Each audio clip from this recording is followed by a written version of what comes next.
By the time you hear my voice, I will already be gone. Not because I was weak, not because I gave up, but because I finally understood something it took me a lifetime to learn. Sometimes walking away is not abandonment. Sometimes it is self-respect. For years, I stayed where my presence was tolerated but never truly valued. I stayed quiet to keep the peace. I stayed generous to keep the connection alive. I stayed available because I was afraid that if I stopped giving, I would stop being loved. I confused being needed with being valued, and that mistake cost me years of my life. I am moving to a place near the ocean, a home that was always mine, even when I forgot that I deserved one. A place where mornings are slow, where no one counts my worth in money or favors, and where my silence is not mistaken for emptiness. I am choosing peace over approval, dignity over comfort, and myself over fear.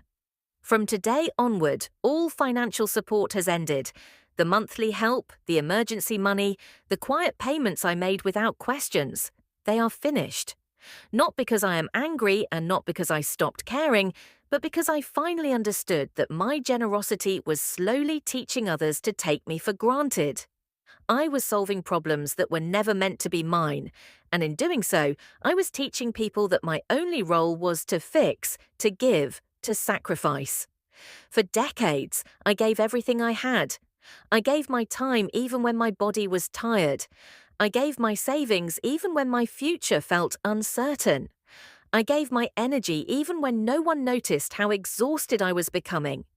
Most of all, I gave unconditional love, believing that love alone would be enough to make me seen. I showed up for every emergency, every crisis, every moment of need. I paid bills quietly. I fixed problems silently.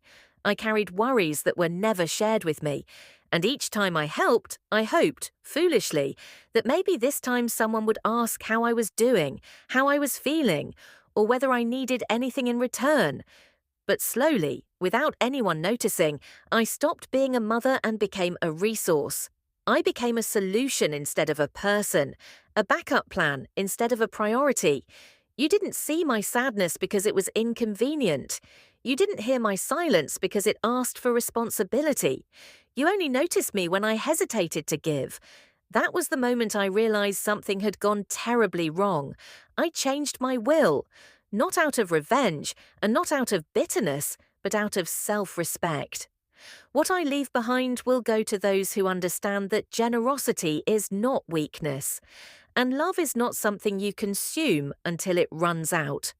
Love is something you protect, something you nurture, something you give back. Your children will have access to a trust in the future, but only if they grow into people who understand respect, honesty, and genuine connection. Not obligation, not entitlement, relationship. Do not look for me when money runs out. Do not call me when life becomes heavy. Do not send apologies wrapped in guilt or use children as emotional messengers. Love that appears only when something is needed is not love, it is convenience. If you truly want me back in your life, it will not be through need. It will be through effort, through time, through listening, through showing up when you gain nothing in return. After I finished writing these letters, I placed them gently on the table. My hands did not shake, my heart did not race. I sat down in my living room, surrounded by memories of a life I gave everything to, and I smiled. I didn't cry, I didn't feel fear. For the first time in a very long time, I felt calm. It took me more than 70 years to learn the most important lesson of my life. You teach people how to treat you by what you are willing to accept. I accepted crumbs of affection because I was afraid of being alone. I accepted disrespect because I believed love meant endurance. I accepted silence because I thought patience would one day be rewarded. But I was wrong. Being alone is not the worst thing that can happen to you. Being surrounded by people who don't respect you is far worse. Loneliness fades, loss of self does not. Now I understand something else too.